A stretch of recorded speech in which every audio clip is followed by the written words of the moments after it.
আরাফার দিনের রোজা নিয়ে আমাদের দেশে প্রতি বছরই গন্ডগোল বা মত পার্থক্য দেখা দেয়। কোন দিন রোজা রাখবো? এটা কি হাজিরা অবস্থান করছে ওই দিন, নাকি আমি যে দেশে আছি সেই দেশে যখন জিলহজের 9 তারিখ হবে? আরাফার দিনে বিশেষ আমল সমূহ জানতে চাই।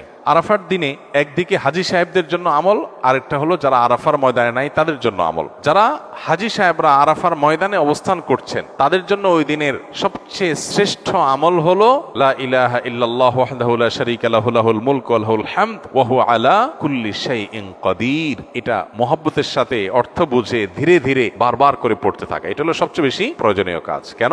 কারণ নবী করিম সাল্লাল্লাহু আলাইহি ওয়াসাল্লাম বলেছেন, খায়রুদ দুআই দুআউ ইয়াউমি আরাফা, আরাফাত দিনের দোয়া হলো শ্রেষ্ঠ দোয়া। ও খায়রু মা কুলতু আনা ওয়ান নাবিয়্যুনা মিন ক্বাবলি, নবীজি বলেছেন আমি আর আমার পূর্বের যত নবী রাসূল এসেছেন সবাই যত দোয়া আল্লাহর কাছে করেছে এর মধ্যে সবচেয়ে উত্তম হলো এটা, লা ইলাহা ইল্লাল্লাহু ওয়াহদাহু লা শারীকা লাহু লাহুল মুলকু ওয়া লাহুল হামদু ওয়া হুয়া আলা কুল্লি শাইইন কাদির। আল্লাহ ছাড়া সত্যিকারের কোনো মাবুদ নাই।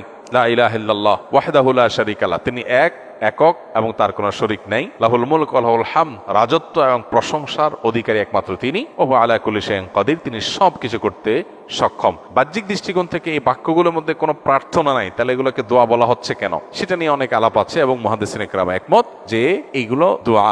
এখানে আল্লাহ রাব্বুল আলামিনের কাছে পরোক্ষভাবে নিজের চাওয়াকে পেশ করা হচ্ছে, আল্লাহর শক্তিমত্তার কথা জাহির করে আল্লাহর কাছে নিজের সবকিছুই নিবেদন করা হচ্ছে পরোক্ষভাবে, এটাও দোয়াই। তো এটা হলো আরাফার ময়দানে যারা হাজির অবস্থান করবেন তারা সবচেয়ে বেশি পড়বেন। অনেক উলামায়ে কেরাম অবশ্য বলেন যে এই দোয়া অর্থাৎ লা ইলাহা ইল্লাল্লাহু ওয়াহদাহু লা শারীকা লাহু লাহুল মুলকু ওয়া লাহুল হামদু ওয়া আলা কুল্লি শাইইন কাদির। আরাফার দিনে, আরাফার বাইরে যারা পৃথিবীর বিভিন্ন প্রান্তে গায়রে হাজি যারা আছি তারাও পড়তে পারেন, বরং আরাফার দিনে তাদের এটা পড়া উচিত এবং এ ব্যাপারে অনেকে রেকমেন্ড করেন।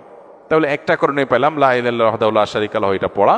এবং আরাফাতের দোয়াকে সবচেয়ে শ্রেষ্ঠ দোয়া বলা হয়েছে, এই জন্য হাজি সাহেবরা বিশেষ করে যারা সেখানে অবস্থান করছেন ওই দিন একবারে সূর্য ডুবা পর্যন্ত, জোহর থেকে নিয়ে সূর্য ডুবা পর্যন্ত পুরো সময়টা দোয়ার ভিতরে ডুবে থাকা, এটা হলো সবচেয়ে বড় কাজ। আর যারা আরাফায় নাই, আরাফার বাইরে আছে, যারা হজে যাচ্ছেন না, তারা আরাফার দিনটাতে তারা রোজা রাখবেন। আরাফার দিনের রোজা নিয়ে আমাদের দেশে প্রতি বছরই গন্ডগোল বা মত পার্থক্য দেখা দেয়। কোন দিন রোজা রাখবো? এটা কি হাজিরা অবস্থান করছে ওই দিন, নাকি আমি যে দেশে আছি সেই দেশে যখন জিলহজের 9 তারিখ হবে? তো এটা নিয়ে উভয় পক্ষেই দলিল আছে, যুক্তি আছে, দুই মতেরই সপক্ষে আলেমদের বক্তব্য আছে। সেক্ষেত্রে তুলনামূলকভাবে আমি যে দেশে আছি সেই দেশে জিলহজের 9 তারিখটা হলে সেটাকে আরাফার দিন হিসাবে, আরাফার দিন যদিও বাহ্যিকভাবে মনে হয় যে আরাফার ময়দানের সাথে সংশ্লিষ্ট, কিন্তু আসলে এই যে দিনগুলা ইয়াউমুত তারবিয়া, ইয়াউমে আরাফা, ইয়াউমুন নাহার, ইয়াউমুত তারবিয়া বলা হয় জিলহজের 8 তারিখকে, ইয়াউমুল আরাফা বলা হয় জিলহজের 9 তারিখকে, ইয়াউমুন নাহার বলা হয় জিলহজের 10 তারিখকে। এখন এই নামগুলো যদিও হাজিদের হজের সাথে রিলেটেড, কিন্তু হজের বাইরে যারা আছে তাদের জন্য আপনার ফিকহের কিতাবগুলোতে বিভিন্ন দ্বীনি কিতাব পুস্তকে ইয়াউমে তারবিয়া, ইয়াউমুন নাহার বলা হয়েছে। এর মানে এইটা না যে হাজিদের সাথে মিল করতে হবে, যে দেশে যেটা হবে সেটাই প্রযোজ্য হয়। তো সেই আলোকে ইয়াউমে আরাফা আপনি যেখানে অবস্থান করছেন সেখানকার 9 তারিখ হিসাব করে রোজা রাখতে পারেন।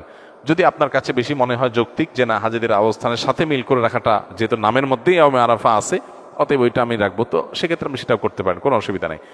কোনো রেওয়ায়েতের আলোকে জিলহজের প্রথম 9 দিনের প্রত্যেক দিন রোজা রাখা উচিত, কারণ মা মিন আইয়ামিন আল আমালুস সালিহু ফিহিন্না হাব্বিলাল্লাহ মিন হাযিহিল আইয়াম, বুখারীর হাদিস রয়েছে। এই দশকটাতে এমনি নেক আমল করা উচিত।